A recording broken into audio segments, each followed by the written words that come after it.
The champagne flutes rang out with a brittle chime of hollow celebration.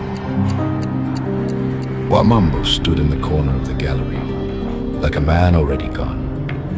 White walls, white light, the air thick with perfume and pretense. Patrons in tailored suits drifted between canvases the way It really is. moths drift toward I flame. love this one. Not the John, fire, oblivious, already burning. His paintings, masterful, bold, a triumph of form. Words like glass, heavy and cold. I nod, I pour, I sign the edge while the city beats against my ribs like a drum with no pulse.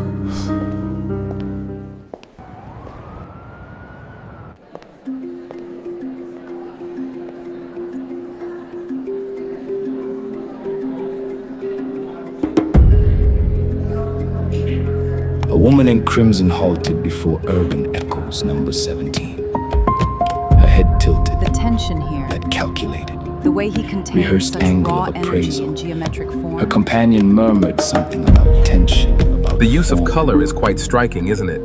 Yes, the interplay of warm and cool tones is masterful.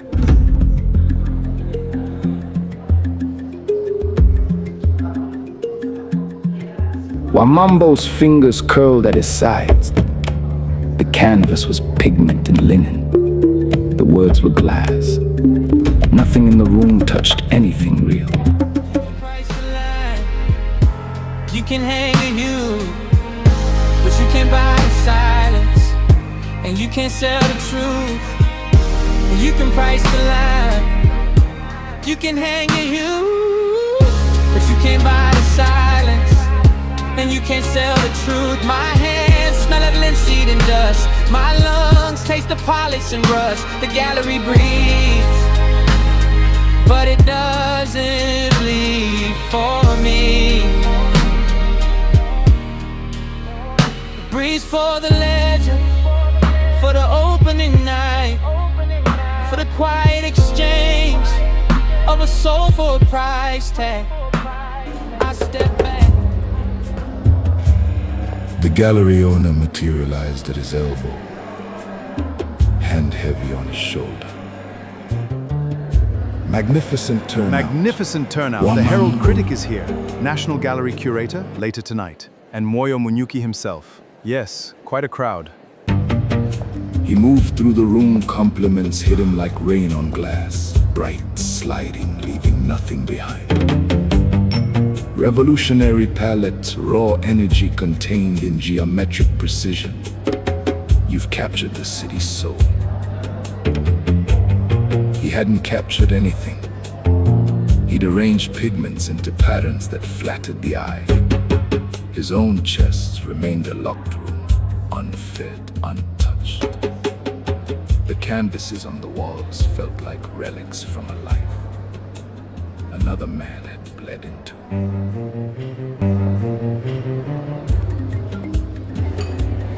He slipped onto the balcony.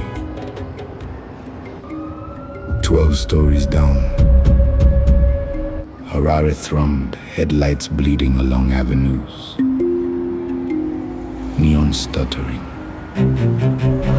A siren threading through the dark, like a wound that wouldn't close. From this height, the city was a circuit board of copper and wire. Functional cold. A machine that didn't know it was alive. Near the entrance, a young woman in a dark dress stood apart. She held a champagne flute she hadn't touched. Their eyes met and held for one beat longer than it should have.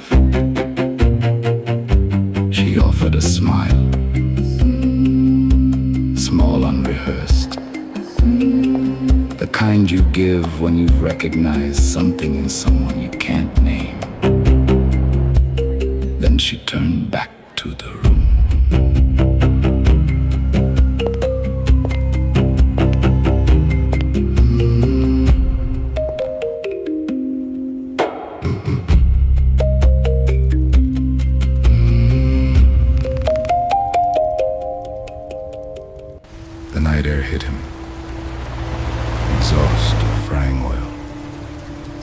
faint metallic taste of Herrera's bones.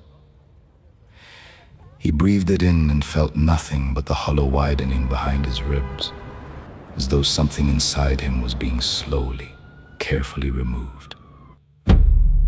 Later, in his apartment, all sharp angles and showroom silence, while Mambo poured whiskey and stood before the only painting he'd never sold. A forest trees bent sideways by a storm he'd painted from memory, leaves rendered with a fury that bordered on devotion. He'd made it a decade ago, when the city still whispered of possibility instead of grinding it into dust. He drank the burn was the only honest thing he'd felt all night. Sleep, when it came, was not rest, it was invasion. It started with temperature, cold pressing against his skin like palms, then scent, damp earth, crushed pine, something green and feral that had no name in any language he spoke. In the mist, it rose from the ground in slow, deliberate spirals, coiling around trunks so vast 3 men linking arms couldn't have circled them. While Mambo stood in a forest that existed on no map, in no memory, in no dream he'd ever had before.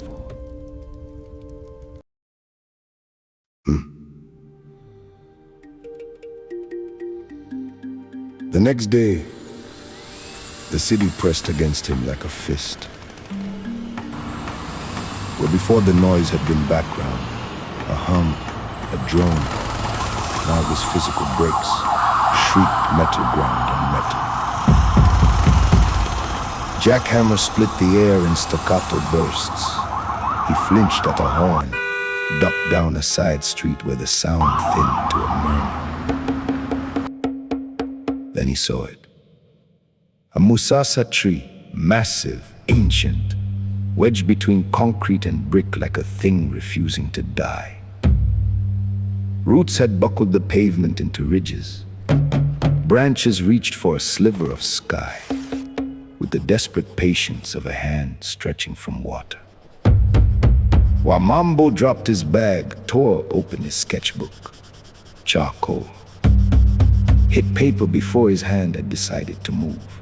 Fast, rough, almost violent. He traced the wall between bark and brick, the slow violence of roots, the way the branches bent not from wind but from will. People passed. He didn't look up. The line felt true. The line felt like a door opening. That night the dream returned, but deeper. The mist was thicker, the mountains closer, and the trees, God, the trees, held a stillness that wasn't absence. It was attention, deliberate, patient, the way a predator holds still when it knows you've seen it. Something watched from the canopy, not eyes, not yet, a presence. Vast, ancient, coiled in the space between branches, like something that had been waiting a very long time and had finally decided to stop being patient. While Mambo felt himself pulled forward, not by force, by gravity, as though the forest had mass, had weight, had a center, and he was falling toward it. Fear and longing hit him at the same instant, indistinguishable, tearing through him like the same blade from both directions. He woke, trembling, skin iced, the scent of pine so thick. He checked the window again, sealed, locked, no breeze, and still the smell clung to him, like it had grown from him. 4:17 a.m. He sat in the dark and understood, not with his mind, but with something deeper, something the dream had woken, that he had to go. The gallery, the career, the apartment with its clean lines and dead silence. It was all scaffolding temporary, built around something that had been waiting for him to stop pretending. He didn't pack much. A bag, sketchbooks, charcoal, pencils. A traveling watercolor set he hadn't opened in years. Everything else felt like skin he was shedding, layers of a life that had never quite fit. The bus station at that hour was a purgatory of the transient students slumped on benches. Early shift workers blinked in the fluorescent wash. Travelers sat with the same hollow look. People between places, between lives, between who they were and who they were becoming. Wamambo bought a one-way ticket, Eastern Highlands, in Yangani. The bus pulled out of the terminal like something escaping. Bright lights gave way to darker streets. The art district thinned, the high-rises fell behind.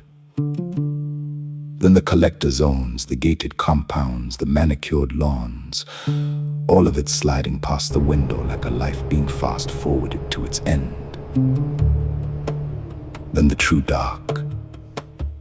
Between towns there was no light at all, just road and bush and the occasional flicker of a distant fire. As the urban density peeled away, the static in his head quieted. Not peace, something raw possibility. The unformed, electric ache of not knowing what comes next. The way a held breath feels before you decide to exhale. He slept fitfully, forehead pressed to cold glass, when the driver's voice, rough, indifferent, good, just a name on a route. Wamambo stood and stepped out into a darkness so complete it had texture. It pressed against his skin. It filled his mouth. The bus door hissed shut. Red taillights bled around a bend and vanished. He stood motionless. Let the silence recalibrate him.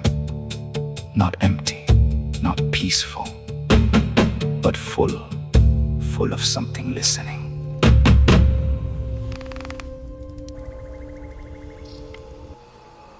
He fumbled for his flashlight,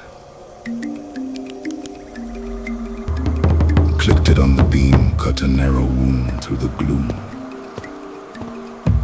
Red dirt, dense vegetation, the suggestion of a path that wasn't quite a path.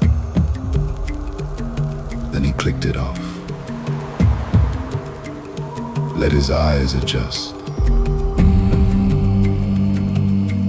Let the dark in. And the dark, it wasn't empty. It held shape to the left. The brush had parted, not broken, not trampled, just open. A gap in the vegetation, narrow and deliberate, like a mouth that had been waiting to speak, like something had made room for him. The air shifted, cooler, wetter. The faintest trace of pine and turned earth. The same scent from the dream, rising from the ground as though the forest had followed him here. As though it had been here all along, just off the road. Just past the edge of the light, waiting. Wamambo stepped toward it. The gap swallowed him whole.